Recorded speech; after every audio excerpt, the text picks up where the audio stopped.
Narito na ang mga trending na kwento sa mundo ng social media. Mayor Vico Sotto, trending dahil sa tanong kung paano magpalit ng font sa caption sa social media. Mga residente ng Maynila umapila ng patas na pamamahagi ng emergency care kit sa lungsod. Default online payment mode sa LTO Angono, inireklamo dahil sa mahal na convenience fee. Pinakamataas na tulay sa buong mundo, binuksan na sa China. Filipino hiker na na-stranded habang inaakyat ang isang bundok sa Japan, nasawi matapos ma-rescue. Dinosaur footprint na may laki na halos 650 talampakan natagpuan sa United Kingdom. At sa trending showbiz balita, James Reid, tinawag na bitter ang mga netizen na ibinabalik ang kanilang memories ng ex na si Nadine Lustre.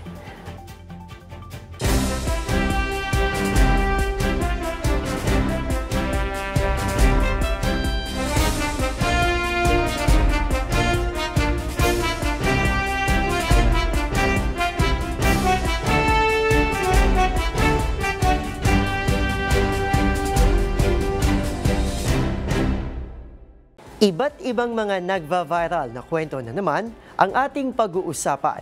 Mga trending sa social media na tiyak hindi lang nakakaaliw, kundi maring kapulutan din ng aral at kuminsan ay makabagbag damdamin din. Kasama ang buong pwersa ng DZRH TV, ito ang TNVS, Trending and Viral Show. Nakahandang kumpletuhin ang buong kwento.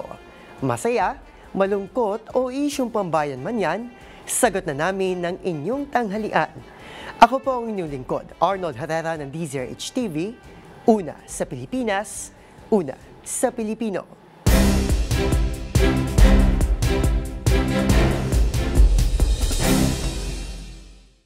Para sa ating unang trending story, kilala sa pagiging tapat sa tungkulin bilang public servant na nagsusulong ng good governance. Trending na naman ang Pasig City Mayor na si Vico Sotto sa social media. Pero this time, hindi dahil sa panibagong achievement bilang mayor, pero dahil sa isang simpleng tanong na may kaugnayan sa paggamit ng social media. Ang mga netizens, aliw na aliw naman sa alkalde. Ang curious question na ito, alamin sa report ni Rose Babiera. Minsan mayor, minsan effortless comedian. Yan ang matagal ng bansag ng mga netizen sa alkalde ng lungsod ng Pasig na si Mayor Vico Sotto. Bagaman ang kanyang mga gawa ay patunay kung gaano ito kaseryoso sa pagseserbisyo. Minsan, mayroon talagang mga banat ang punong lungsod na kuhang-kuha ang tuwa ng mga netizen. Kagaya na lang nitong nakaraan kung saan hindi napigilang magtanong ng alkalde ukol sa isang feature sa social media. Sa isang post kasi ng Pasig City Public Information Office, kung saan shinare nito ang social media update ng mayor. Laman ng mga larawan sa blessing ng mobile kitchen at emergency cabinets na inilunsad ng Disaster Risk Reduction Management ng Pasig. Mapapansin na nakabold ang caption ng page. Madali itong mabasa at may diin. Pero sa ilalim ng post na ito, sa bahagi ng comment section, tila may mas napansin pa ang mga netizen. Dito kasi makikita ang curious na si Mayor Vico na nagtatanong kung paano nagagawa ng page na iba-iba ang font sa caption nito. Dahil dito, tila nadagdagan na naman ang tala ng mga dahilan kung bakit siya ay tinatawag na tito ng mga netizen. Marami ang natawa sa honest question na ito at biniro pa ang mayor na wag na nitong dagdagan pa ang mga iniisip nito. Marami naman ang madaling iniugnay ang nakakatawang pangyayaring ito sa isinusulong na good governance ni Mayor Vico. Hiling ng isa dapat daw ganito ang mga public officials. Transparent. Bilang tugon ang mga netizen, nagpaabot naman ng mga tips. Lumitaw din ang iba't ibang tutorial kung paano ito gawin mula sa iba't ibang media entities. At mukhang mabilis naman itong natutunan ng mayor. Kamakailan lang kasi sa sumunod na post ng alkalde. Aba, italicized, bold at gumamit pa ng cursive font si Mayor Vico para bigyang diin ang ilang salita sa caption niya. Ang mga netizen, proud na proud hindi lang sa bagong projects ni Mayor, pero maski sa bagong natutunan nito sa social media. Para sa DZRH TV, ito si Rose Babiera. Una sa Pilipinas, una sa Pilipino.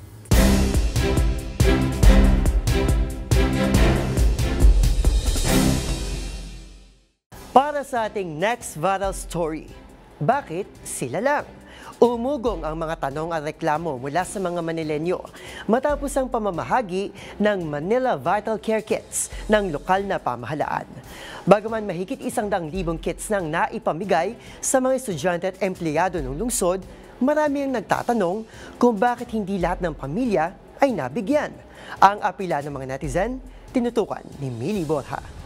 Nanawagan ng ilang residente ng Maynila na mas pantay at inklusibong pamamahagi ng Manila Vital Care Kit matapos ipamahagi ng lokal na pamahalaan ang mahigit 100,000 emergency kits sa mga mag-aaral at empleyado ng lungsod. Ayon sa Manila Public Information Office, umabot sa 101,214 care kits ang naipamagay sa mga senior high school at grade 10 students, mga mag-aaral sa Universidad de Maynila at pamantasang lungsod ng Maynila, gayon din sa mga barangay tanod, opisyal, regular at kontraktual na empleyado ng lungsod, job order personnel at mga health center workers. Layunin ng programa na makabuo ng multiplier force, mga mamamayang may sapat na kaalaman at kagamitan upang makatugon sa panahon ng kalamidad.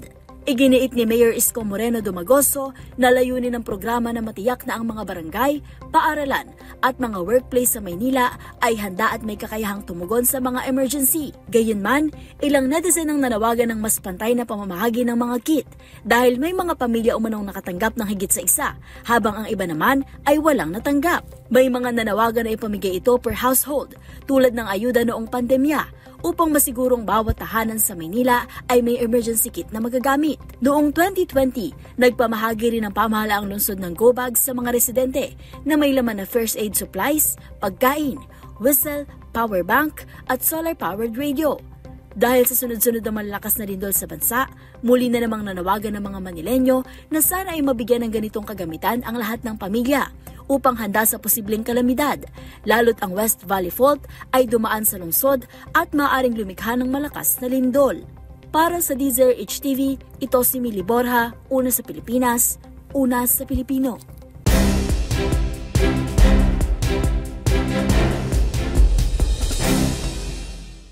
Sa ating next trending story, matagal nang reklamo ng mga Pilipino ang kawalan ng online at card payment options sa ilan sa mga malalaking convenience stores sa bansa. Kaya naman, malaking ginhawa sa netizen na ito nang makita niyang may online payment option sa napunta niyang branch ng Land Transportation Office. Pero dahil itong default at tanging mode of payment, wala siyang choice kundi tanggapin ang pagkalaki-laki na convenience fee. Ang buong kwento tinutukan sa ulat na ito. Dito sa Pilipinas, sa sobrang rare, para kang nakahanap ng ginto kapag nakatsyempo ka ng isang convenience store na tumatanggap ng online o card payment. Kaya malaking ginhawa na tumatanggap na rin ng alternative modes of payment ang mga ahensya ng gobyerno, gaya ng branch na ito ng Land Transportation Office o LTO sa Angono. Pero sa kabila nito, hindi pa rin ito nakatakas sa reklamo ng isang concerned citizen. Bagaman nag-aalok ito ng online payment, hindi rin ito matatawag na option dahil cash payment naman ang ipinagbabawal bilang kapalit. Ang masaklap, walang kawalang tao mula sa pagkalaki-laki na 65 pesos na convenience fee, halaga na pwede na sanang naipangkain o pamasahe. Batay pa sa larawang ibinahagi ng netizen, makikita ang 4 na papel na nakapaskil sa LTO counter kung saan binibigyan diin na lahat ng transaksyon sa naturang opisina ay online payment. Kaya lahat din daw ay may katumbas na convenience fee. Kung wala naman daw GCash ang customer, pwedeng sila na daw ang mag-cash in ang bayad, pero tulad ng default mode of payment ay may katumbas din ito na hiwalay na convenience charge. Nabahala naman ng netizen na si John Paul na gumawa ng kanyang sariling math computation sa laki ng halaga na posibleng nahahakot ng LTO dahil sa ganitong sistema. Only in the Philippines daw, may convenience fee pero mas nahassle ka pa sa mga nangyari. Naikumpara tuloy ng iba ang sistema sa tila harapang pangungupit sa taong bayan. Tumugon naman ang Department of Transportation sa post at tiniyak na iimbestigahan daw nila ang naturang insidente. Para sa DZRH TV, ito si Arnold Herrera. Una sa Pilipinas, una sa Pilipino.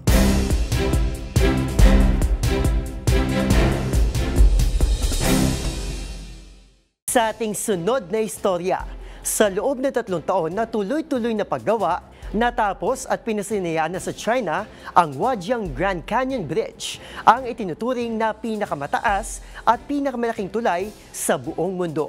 Dahil dito, ang dating 2 oras na biyahe ay kaya na raw paikliin sa 2 minuto. Ang kamanghamanghang konstruksyon na yan, silipin sa report ni Rovic Manuel.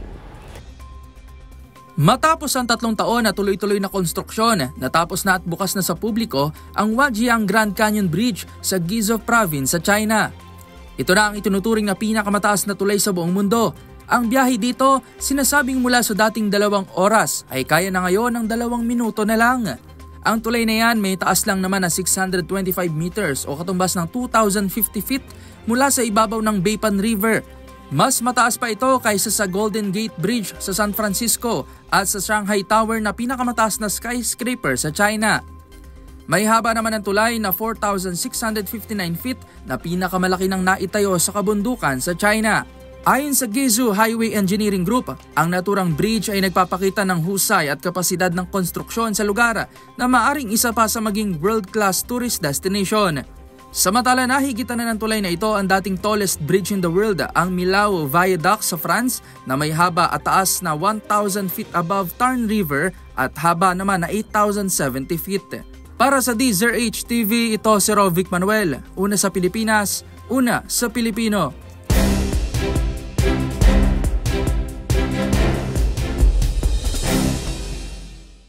Sa ating sunod na viral story, dinosaurs are real.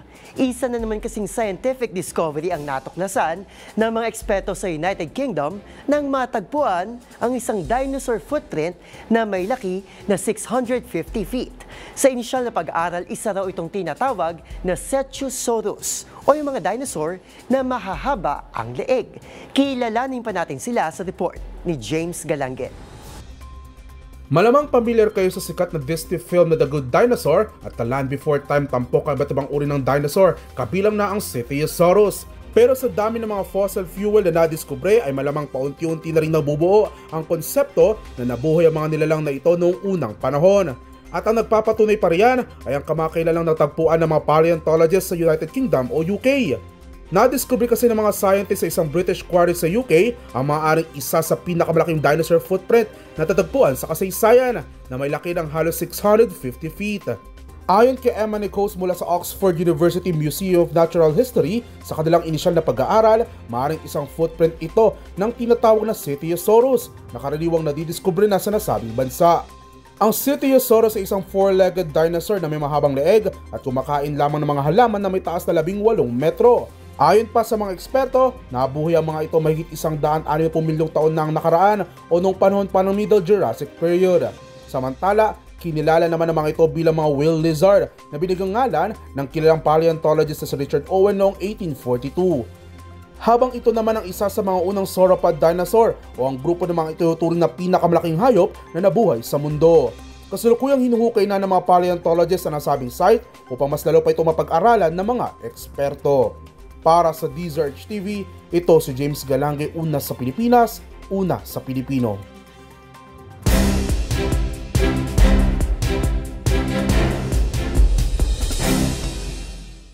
Sa ating next trending balita, isa sa 2 na-rescue na Filipino hiker sa Japan ang nasawi matapos ma-stranded sa itinuturing na ikatlong pinakamataas na bundok sa naturang bansa. Kabilang sila sa 7 miyembro ng grupo na umakyat sa bundok na nahirapan sa pagbaba dahilan para sila ay ma-stranded. Ang buong detalye sa report ni Dustin Bayog. Isang Filipino hiker ang nasawi sa Japan matapos ma-stranded sa Mount Oko Takadake na siyang itinuturing na ikatlong pinakamataas na bundok sa naturang bansa kasunod sa Mount Fuji at Mount Kita. Ayon sa mga ulat sa Japan, kabilang naturang hiker sa 2 Pinoy na na-rescue sa bundok matapos silang mahirapan makababa sa bundok na may taas na 3,190 meters noong weekend. Kabilang sila sa 7 miyembro ng grupo na umakyat sa bundok, kabilang isang babaeng Pilipino. Nakababa naman ang babaeng hiker at nakapagbigay alerto sa isang staff sa bundok kung kaya nagsagawa agad ng searching operation ng otoridad noong gabi ng Sabado. Nagawang marescue ang dalawang Pinoy na edad 53 at 48 kung saan hindi na nakaabot ang 53-year-old ang ito ay may airlift. Tila critical din ang isa niyang kasama na nasa ilalim pa rin ng observation ng makaranas ng hypothermia. Samantala naturang bundok ay kilala sa mga delikadong akyatin dahil sa pabago-bago nitong klima at tarik na mga kailangan daanan na siyang dapat inkonsidera ng mga nais itong akyatin. Para sa DZRH TV, ito si Dustin Bayog. Una sa Pilipinas, una sa Pilipino.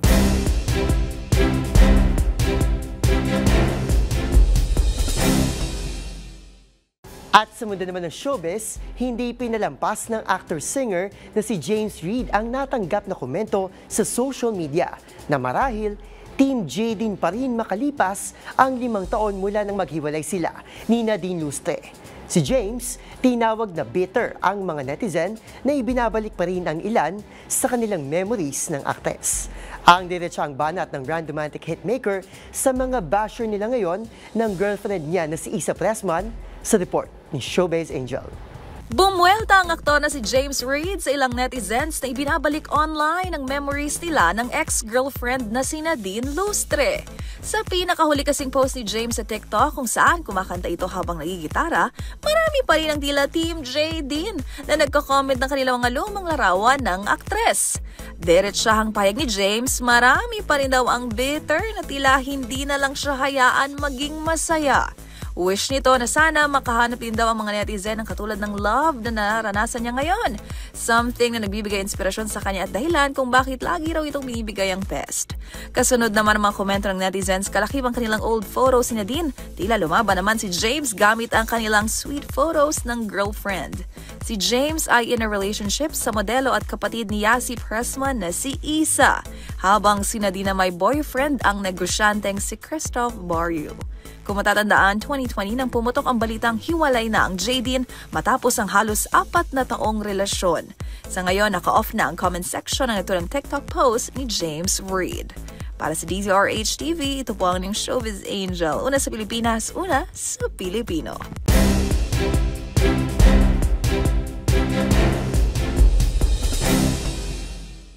At yan ang mga kwentong kinagiliwan, pinusuan na gumawa ng ingay sa social media. Kung meron din kayo mga katulad na istorya, ay i-share nyo na yan sa ating comment section o din naman kayo itag nyo kami sa TikTok at DZRH News. Maraming salamat po sa inyong patuloy na pagtangkilik sa ating programa. Magkita-kita tayo muli bukas para muling himayin, tuklasin at buuin ng mga detalye para kapag nakita mo ang viral video na may nag-share, ikaw na mismo ang magdaragdag ng mga impormasyong nalaman mo sa TNVS, Trending and Viral Show. Mula sa kauna-unahan sa Pilipinas, DZRH, ako po si Arnold Herrera. Una sa Pilipinas, una sa Pilipino.